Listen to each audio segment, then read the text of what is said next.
Hello and welcome to Mala Making with Wild Rose Malas. My name is Jackie. I am the owner of Wild Rose Malas, and I am so looking forward to sharing the craft of mala making with you today.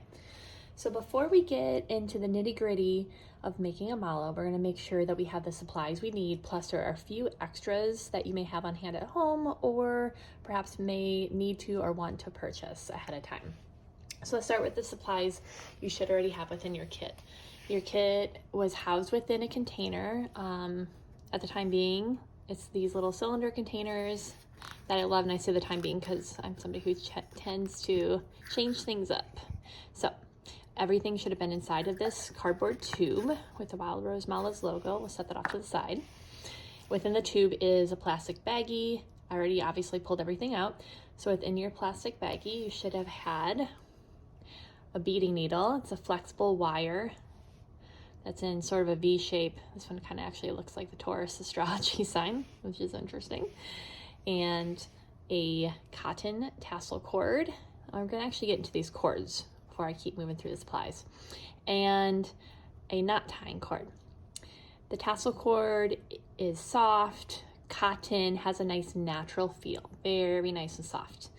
The knot tying cord, I have two types actually. So this one is a bit more coarse and has, I would say like more of a synthetic feel compared to the cotton tassel cord, or it's silky, but still has this synthetic feel. If you have the silky one, it's pretty shiny looking.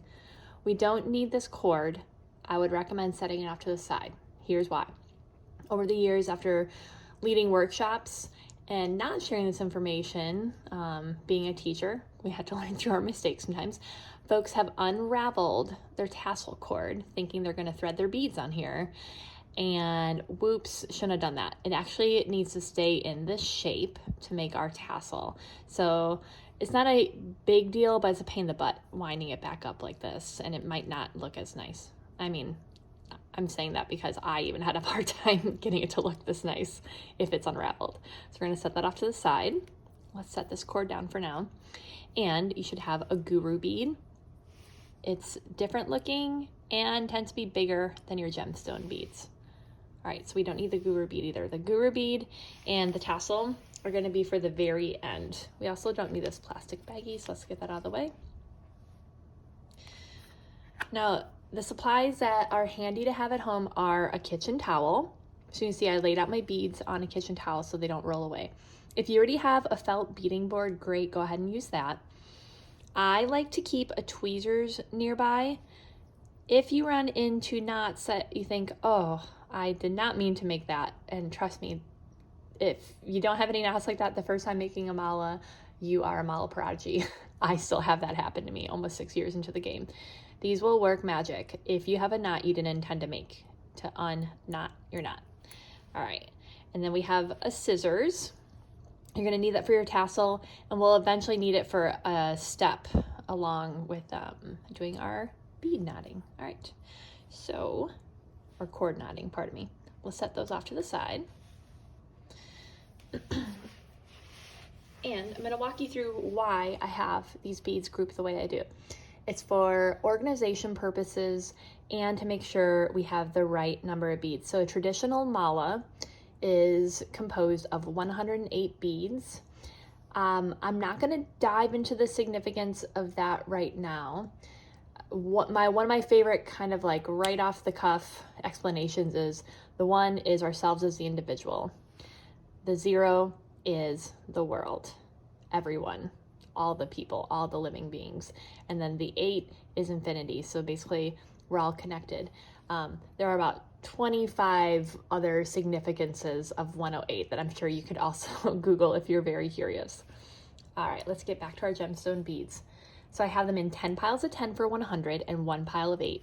We have 10, 20, 30, 40, 50, 60, 70, 80, 90, 100, 8. Okay, perfect. Your kit may be exact, more than likely it's not. You probably have more than 108 beads, and that's on purpose. It's so if you have a bead roll away or you lose one, no need to panic. You have some backup beads. All right. Next, we're gonna take our cord. We're gonna get ready to string all 108 beads, pardon me, onto this cord. You're going to do that. I'm going to do it a little differently just for the sake of teaching you, okay? I would, of course, on any given day when I'm making a mala, string 108 beads one after the other. But I'm only going to do 10 so that I can make this quick and you're not watching me string 108 beads and teach you how to tie the knots. So the first thing we want to do with our knot tying cord, remember it's the synthetic one, not the cotton one, is find the pre-made knot. I already knotted it for you. And then there should be 2 cut ends. So they're free open ends. All right, we found this. This part is important, so we're eventually going to take all these beads and string them down to the end here. For now, I'm right hand dominant, so I'm going to take my right hand, I'm sorry lefties, hopefully it doesn't get confusing if you're a lefty, and pull the string through my soft, like I have a very soft grip here with my fist. Pull this cord, and the soft fist is just going to smooth things out, because look, she's a little cray. So we're going to pull, and as you pull, you can feel it smoothing out, and then it's inevitable you might run, I just did, into a little chunk of tangles. All right, now here, as you maybe know, malas are for japa mala meditation. We get to get meditative. Okay, that wasn't too bad. Sometimes the tangles get a little sassy. All right, let's keep going. We might run into more tangles, and that's okay. We'll stay patient, and we'll get through this together. Okay, almost there. So what we're doing, if you're like, okay, why are we pulling this cord through our hand? Good question.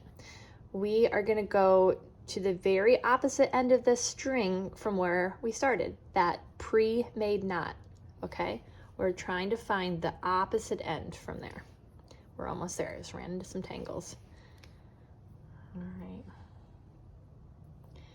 There we go. I made that look easy.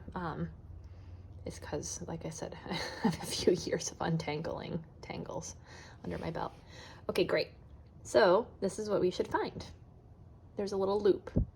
This little loop is on the very opposite end of that knot, okay? This loop is important. You're gonna keep this loop handy. Now, grab your beading needle. The beading needle has 1, 2 cut ends and a V, or if you want to invert it, an A shape. That part's important, okay? We're going to rest our thread. I'll call it the V, in the V. So we're going to just thread one, not both, one wire end. And then look, it's like this beautiful little marriage. We have our beading needle and our cord together. There are 2 ends. That's just so that there's an open space to connect the string, but we're going to take those 2 ends when we're beading and close them together to make a mega needle. All right. So, like I said, the way I'm doing this is going to look a little different. I'm going to try to be very deliberate. I'm being very deliberate in everything here because you're learning a new skill. It's important that I'm very deliberate. What I'm going to do is just string 1 pile of 10, okay? You are going to string every single bead, 108. I would recommend for your first time or even your 8th time, working 1 bead at a time. Here's the reason why. Another thing I learned as I led workshops. When folks who are new to learning this craft tried to thread, say, 5 beads on the needle and slide 5 beads down, they weren't really saving themselves time because they were getting into knots and hairy situations. So it's okay if you feel confident doing that. I definitely do not want to deter you, but I'm just letting you know I've seen it actually take up more time for people. Okay, so you're welcome to do 1 bead at a time until all 108 are strung. For the sake of us moving along and learning the craft of tying the knots, I'm going to go ahead and thread my 9 remaining beads onto the needle.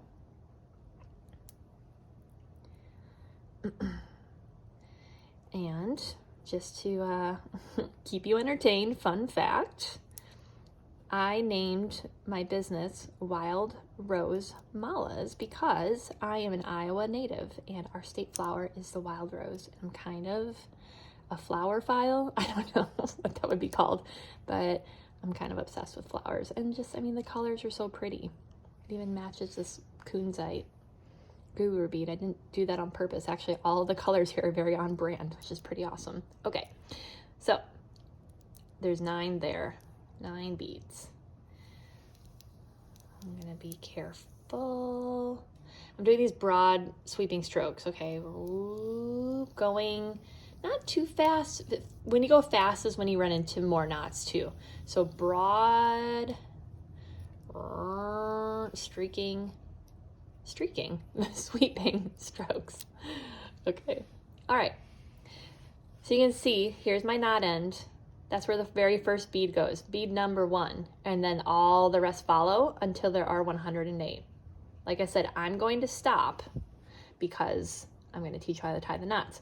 So let's pretend like you have all 108 beads on here, okay? You don't want to throw out your needle. You don't want to lose it. We need this needle up until the very end. What I would recommend is freeing the needle from the cord. We're going to need this loop end too, so don't lose that, okay? I'm going to set this here very purposefully. And to ensure that we won't lose our needle, let's just go ahead and pack that away in our little plastic baggie. And you know what? If you haven't already, maybe you're a little bit more clever than me. Let's go ahead and put our guru bead in here and our tassel. And then we're not tempted to touch any of these or lose them. I'm not tempted to lose anything, trust me. Whoops. But we're going to leave that there. Okay, okie doke. So we're pretending like you have all 108 beads on, or maybe you do it in reality. We're gonna work, now this time you do have to work 1 bead at a time because we're putting a knot on the right and the left hand side of every bead. Okay, so you're gonna pull, oh shoot, okay. We're not gonna edit this out because I think it's okay to make mistakes. All right, I told you this is important and it is, I missed that. We need to make a knot on this end too. So basically we have a mirror image. One end is already knotted and cut. We're going to make an overhand knot on this end. Overhand knot in layman's terms is just like the knot you learn how to tie when you're tying your shoes when you're a kid. Okay. So when I learned to make mallas, I was told to cut this and free it so it looks exactly the same as this side, and the purpose isn't so it looks the same, but it does. I actually over the years have chosen to keep the loop there, and the reason being is you'll see in the next video with the guru bead and the tassel, it's actually kind of handy to not cut this. Okay, I'll explain that later, it's not important now, but we do need this knot. So all 108 beads for you are strung. Let's work to pull our first knot tying bead through the thread and back over to this brand new knot we made. Okay, so every single bead that you tie will already have a knot on the right hand side by the right bead hole. I'm going to do the knot tying process with you a few times because of course it makes sense. This is the part where people need to see how to do the skill over and over again and practice. Okay, I probably watched like 20 times a video when I was trying to learn. Okay, so our goal is to make a knot on this left hand side to close up this left bead hole. Okay, keep the bead secure against the right knot. I'm going to hold it with my right hand because again I'm right hand dominant. And we're doing a lot of work with our index fingers and thumbs. Okay, I'm going to slide my left index and thumb down because we're going to create a circle shape. To create that circle shape, you're going to keep holding your string that you already have. You haven't let this go. You're going to keep holding it with your thumb and your index. And now you're going to add on the string from your right hand. So left hand has both. Okay, it's in charge of both of these. Now I'm going to pause my process just to show you. See? We made this circle. This is really the start of a knot. Okay, you can imagine it that way if that makes more sense. And then we have this bead and the string kind of dangling. Okay, we don't want it, let me see if I can show you this. We don't want it in front of our circle. Right now it's in front. We want to swing it so it's behind. Can you see that? I think that makes sense. I'm sorry if it doesn't. Okay, so now our bead is at the back side of our circle. What we're going to do is take that bead, travel it through the circle to the front. So now we have our circle and our bead. See that? How it moved from the back to the front? Okay. Hold on to your bead with your right index and thumb, and then slide it until it's cradled by the base of the circle. This is what I call the truss fall as the next step. We're gonna let go. See that circle we made? Okay. We're gonna let it go. And then we're gonna take our left hand and pull, and you see, aha, that's why we made that, because it gets smaller and smaller and smaller until it's wrapped around the bead. And let me give you a close-up view of that. Okay. There it is. There it is. I'm sorry, I don't have the prettiest fingernails. Can I blame it on having a baby and a toddler? I think so. All right, so now I'm going to take that string. There's 2 strings there. And I'm going to take my fingernail and just scrunch it on over to that left bead hole side. See that? Okay, we're almost to the knot.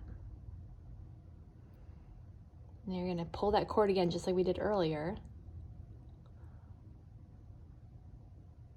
And look, we did it. Our first knot. I was very soft with that. Now this is where we get a little firmer to tie a knot that stays in place. We're going to take our string and separate it between the right hand and the left hand. I like to wrap it around my index fingers. Maybe you have a different style you want to try on. And then pull in opposite directions. And voila! You did it. Your first mala tying knot. Okay, let's do it again. I'll keep walking through it, being deliberate, but maybe not as deliberate as the first time. Basically scaffolding your learning to help you become more independent over time with this process. So let's go ahead and pull our second bead all the way down the string to the very opposite end. All right, so look, I told you we'd have a knot here on the right. We're going to make a knot on the left. We have 2 beads now. Hold on to our second bead with the right thumb and index. Hold on to your string with the left index and thumb. Make your circle shape. Hold on to our 2 sets of strings with only the left hand. And then here's a bird's eye view. The beads are above the circle right now. We're going to swing them to the back. Okay? Pull them through the circle. Hold on to the second bead. Now you only want the second bead to nestle in the bottom. I'll show you in just a moment here. See, let me get closer. See? Okay, do the truss fall and let go. Just from the, let go of the circle, not all of the string. And you pull and you pull and you pull. Right, see? Oh, it already was guiding itself over to the left side. I like to gently keep the string close. That's where, if we're not being deliberate, you can have a knot that's like all the way down here, and then you curse, and then maybe you want your tweezers. Okay, and then wrap it around, and got it. 2. I think, for the sake of learning, it'd be handy for me to show you what I'm talking about is that common flub that again, unless you're like a mala prodigy, everybody goes through it. So watch and I'll show you what you might run into. I'm a very visual, hands-on learner, so I just feel like this might be something handy for you to see happen. I'm going to go through this one quick. And I'm not going to fully knot it, because then I'll have to take time showing you how I'm undoing my knot. Okay, so let's say our knot in the making ends up here, and I pull and I think, oh no, why? Okay, that seriously happened to me my first mala. So if that does happen, that's how it can happen, is that when you pulled to tighten up the knot, it journeyed down the string and did not remain close to the bee hole. You can just use your tweezers and undo that work, okay? But let's get back to making the real deal knot. Knot on the right side, ready to go, ready to make a knot on the left side together. Make your circle. So as you notice, maybe a little less instruction here. Swing your beads to the back side of the circle. Give your beads a little journey through the middle of the circle.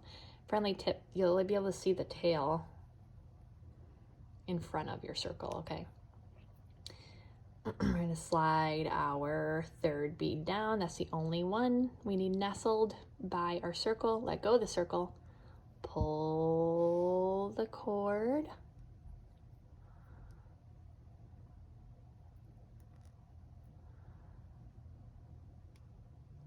And voila, separate, pull tight. All right, I'm going to show you with one more bead, a bit more visual, a little less verbal.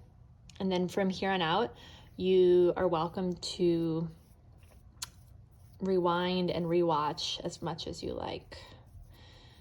And maybe even that flub will be helpful, because then you can watch how to undo a knot with the tweezers. Okay.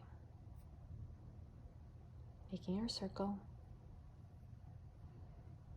Moving our beads to the back of the circle. Pulling them through. The indicator that we did it, quote, right, is that our tail is in front, circle's in the back. Tail front, circle back. Okay. Pulling the fourth bead, and you don't have to count them like that. I'm just doing that on purpose to help. Bringing the cord, wrapping it tight around bead, scrunching it away from our knot on the right hand side, because we want to make a knot on the left, holding my string close, pulling and separating the string, tying. Okay, all right, so go ahead, journey on, make your 108 knots. I will join you in a separate video to show you how to finish your mala with your guru bead, cotton tassel, cord, scissors. All right, happy knot tying.